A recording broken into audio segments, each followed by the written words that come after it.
In the small town of Umuahia, there was a secondary school called Victory Model College. It was one of the best schools in the town, known for producing brilliant students every year. But behind the glory of the school, there were dark secrets buried in silence. Mr. Okafor was the senior mathematics teacher. He was in his late 40s, tall, dark, with a small pot belly that bounced when he worked. He was feared by both students and teachers because of his strict nature. His voice alone could make a whole class go silent. But what many people didn't know was that Mr. Okafor was not as holy as he appeared. Among the female students, there was a hidden code they used to talk about him, Mr. Okafor's special class.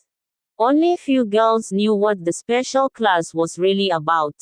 Chinyere, a beautiful SS3 girl with chocolate skin, had been failing mathematics since SS1. No matter how hard she tried, she never passed Mr. Okafor's exams. Her mother had already warned her, "If you fail WAEC, don't come back to this house." Oh. Chinyere knew what that meant. One afternoon, after school hours, Mr. Okafor called her to his office.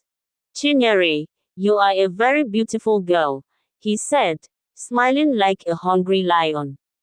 "Thank you, sir," Chinyere replied, her heart beating fast. "You know WAEC is around the corner, and you have been failing my subject since SS1. But there are some students that I help to pass. That is, if they are willing to cooperate." Chinyere swallowed hard. She had heard about cooperating before, but she never thought it would happen to her. "Sir, I don't understand," she said, pretending to be innocent. Mr. Okafor stood up and walked slowly to where she was sitting. His eyes were moving from her chest down to her thighs. "You are a smart girl, you understand what I mean." He placed his hand on her shoulder.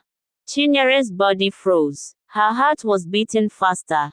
"If you cooperate with me, I will make sure you get A1 in mathematics," he whispered into her ears. Tears gathered in Chinyere's eyes, but she couldn't cry. She thought of her mother. She thought of the shame of failing WAEC. She thought of the punishment waiting for her at home. But deep down, she knew what Mr. Okafor was asking for. "What if I say no?" she asked in a shaky voice. Mr. Okafor chuckled. "No problem, but I don't think you want to rewrite WAEC next year." He walked back to his chair, picked his red pen, and started marking some papers like nothing happened. "You can go," he said without looking at her. Chinyere stood up slowly, wiped her eyes, and walked out of the office. That night, she couldn't sleep. She kept hearing Mr. Okafor's voice in her head. "If you cooperate with me, I will make sure you get A1. The next day, during break time, Chinyere sat alone under the mango tree behind the school hall. Her best friend, Amaka, came to meet her. "Babe, waiting do you? Your first day somehow," Amaka asked. Chinyere looked around to make sure nobody was listening. "Mr. Okafor, he called me to his office yesterday." Amaka's eyes widened. "And what did he say?" Chinyere looked down at the ground. "He said I should cooperate if I want to pass his subject." Amaka hissed. "That man and a devil. He did the same thing to Ngozi last year, and she agreed. That's how she got A1 in mathematics." Chinyere's heart skipped. "So, what should I do?" she asked in a low voice. Amaka sighed. "If you don't agree, he will make sure you fail. If you agree, you will pass. But you will never forget what he did to you." Chinyere's eyes filled with tears. She wished there was another way. But Mr. Okafor had made sure there was no escape. The sun was slowly setting behind the school fence, casting long shadows across the compound. Chinyere sat quietly in class, staring at her mathematics textbook, but the numbers were dancing in her eyes. Her mind was not in school. Her mind was in Mr. Okafor's office. If you cooperate with me, I will make sure you get A1. The words kept ringing in her head like a bad song stuck on replay. After school, Chinyere walked home slowly, dragging her feet on the dusty road. Her heart was heavy, but she didn't know who to talk to. Her mother was a strict woman, the kind that believed any girl who failed exams was busy chasing boys. When she got home, she found her mother sitting outside, peeling cassava. "Welcome, my daughter," her mother greeted without looking up.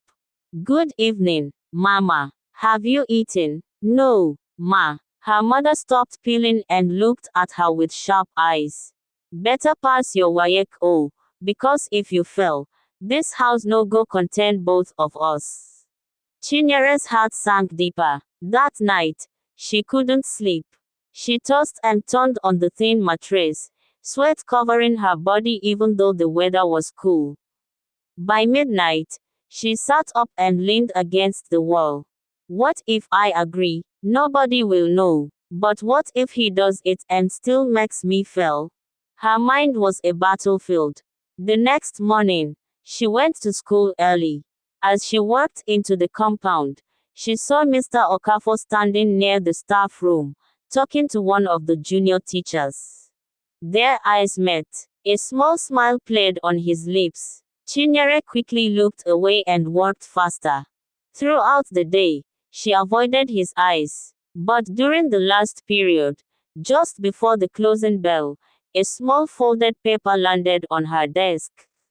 She looked around. Nobody was watching. With shaky hands, she opened the paper. "Meet me in my office after school. Don't waste my time."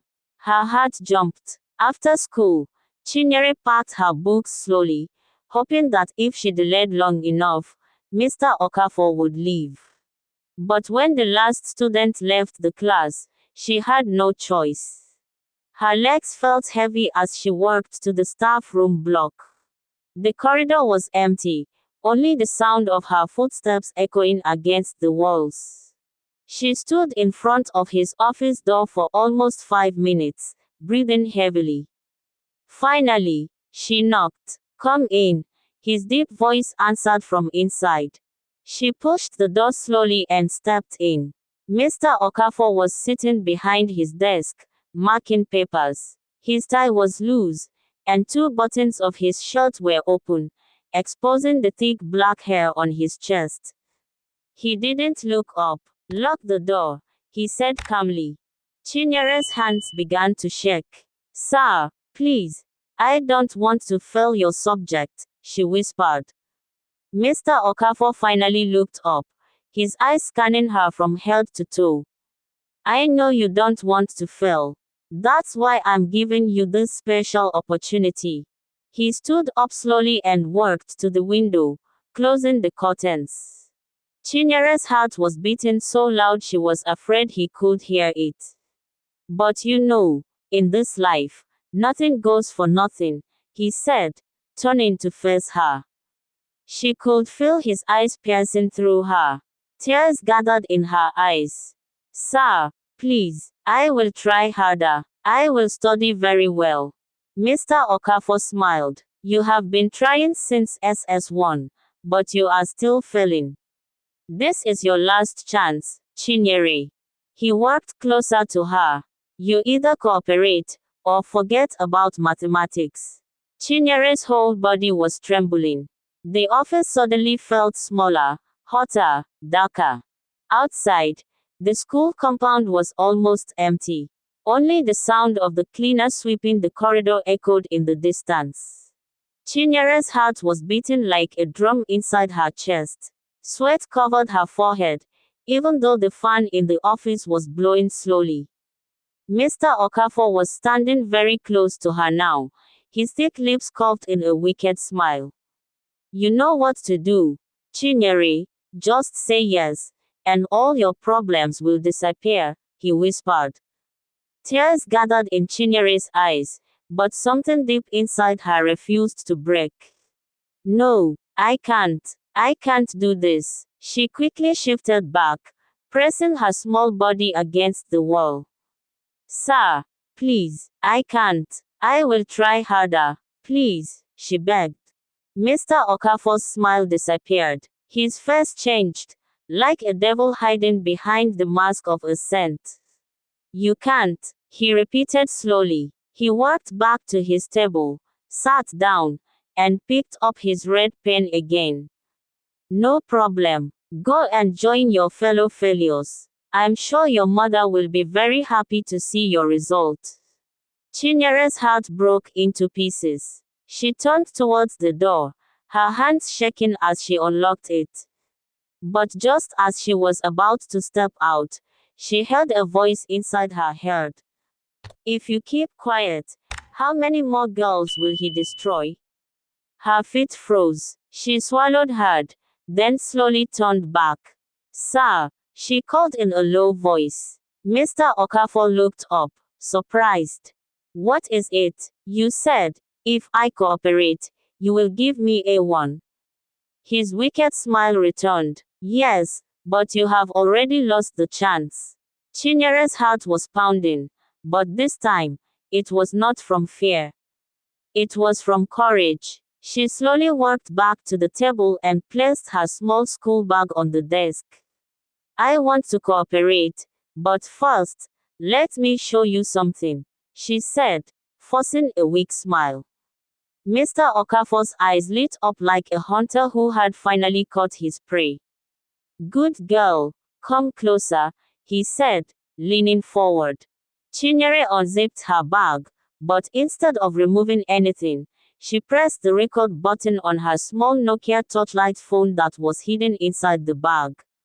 With shaky hands, she placed the phone carefully on the edge of the table, the camera facing Mr. Okafor. He didn't notice. He was too busy licking his dry lips like a hungry animal. Okay, sir, I'm ready, she said softly. Mr. Okafor stood up with a wicked smile and started unbuttoning his shirt. But, before we start, can you repeat what you told me earlier? She asked, her voice trembling. Mr. Okafor chuckled. You want me to say it again? He laughed. Yes, just for me to be sure, Chinyere said, forcing a smile. Mr. Okafor leaned closer. I said, if you cooperate with me, I will give you A1 in mathematics, he whispered. Chinyere's heart jumped. I have him now. She quickly grabbed her phone from the table and turned off the recording. Mr. Okafor's smile faded. What are you doing? Chinyere's hands were shaking, but she quickly stepped back. I recorded everything, sir. If you come close to me, I will show it to the principal, or I will post it on Facebook, she shouted. Mr. Okafor's eyes widened. His face turned pale. You recorded me? He stammered. Yes, sir, I recorded everything, she said, her voice louder now. Mr. Okafor's mouth opened, but no words came out. For the first time in his life, the great Mr. Okafor was speechless. Chinyere turned around and ran out of the office, holding her phone tightly in her hands. The next day, the whole school was on fire. The video was everywhere, from students' phones to teachers' WhatsApp groups. By afternoon, the school management called an emergency meeting. The principal, Mrs. Agu, stood in front of the assembly ground, holding a microphone. We have received disturbing evidence against one of our senior staff members. After reviewing the video, Mr. Okafor has been suspended indefinitely and handed over to the police for further investigation. The whole school erupted in loud cheers. Some female students were crying, not because they were sad, but because they had finally been set free from Mr. Okafor's evil hands. Chinyere stood at the back of the crowd, tears rolling down her cheeks. For the first time in her life, She felt proud of herself. She had fought back. She had saved herself, and many other girls. 3 months later, WAEC results came out. Chinyere passed all her subjects, including mathematics. Not because she cooperated, but because she worked hard. The principal personally called her out during the school graduation ceremony and gave her a scholarship to study at the University of Nigeria, Nsukka. As she stood on the stage, holding her award, the whole school clapped and cheered. Her mother was sitting in the crowd, wiping tears from her eyes. That night, as Chinyere lay on her small bed, she looked at the same Nokia phone that had saved her life. She smiled to herself. I may not have money, but I have my dignity. Thank you for watching, and please don't forget to like.